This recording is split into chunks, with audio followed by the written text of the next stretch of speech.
and this is Tuesday, and we took another trade on SPY. Thank you for joining the channel. Please like and subscribe and share. So today when I took the trade, I got in where I actually hesitated.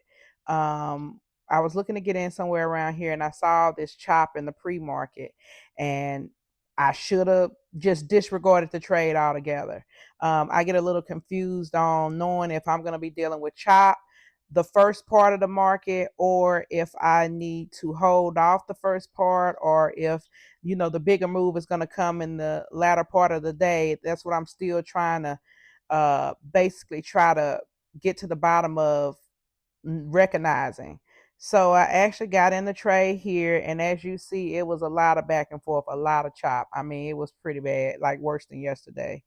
And I got in, and I moved my stop loss down into the bits of depression, and I kept moving it until it finished moving down towards where my stop loss was. And then I actually readjusted back where it was supposed to go.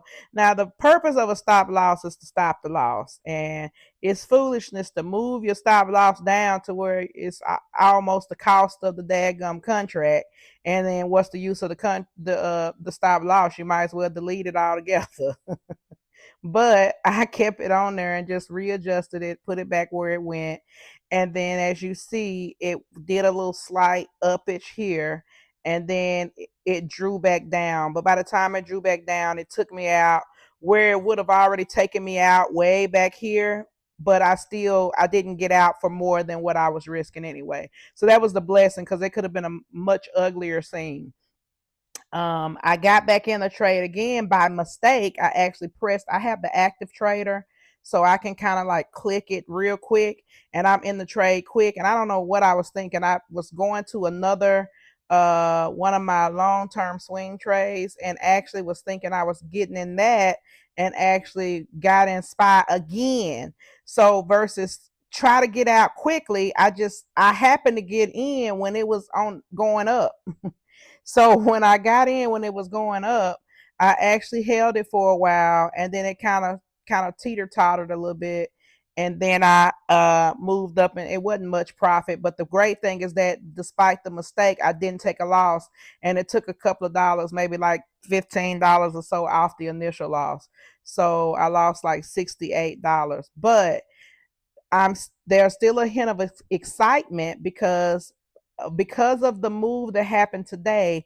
I thought I needed to readjust my strategy to have me be able to recognize the chop even when I'm not trying to recognize the chop. So I was getting in on the break of the second consecutive candle, based on my strategy, and then I was always getting caught up in chop, or if it was a fake out, I was getting caught in the heat of the fake out.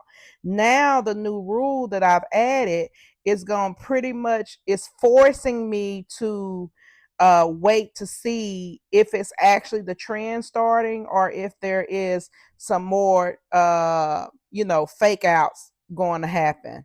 So I'm excited about that. And the great thing is that I'll be able to tighten my stop loss extremely small, to where if I'm wrong, I won't be wrong $60 worth or $70 worth. I can readjust it, and that's excellent for a small account, because it wouldn't take long to wipe out a small account if you're not able to kind of minimize those risks. And once I get down to a certain dollar amount, I have to kind of readjust and do something else outside of SPY, if it gets down too low. But with this adjustment, I'm seeing as though it's going to be some great things that's going to come from that, and we're going to see that in the market tomorrow, Wednesday.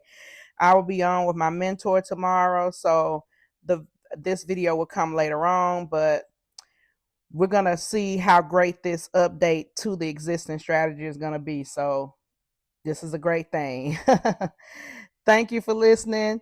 Please like and subscribe and share, and see you next time.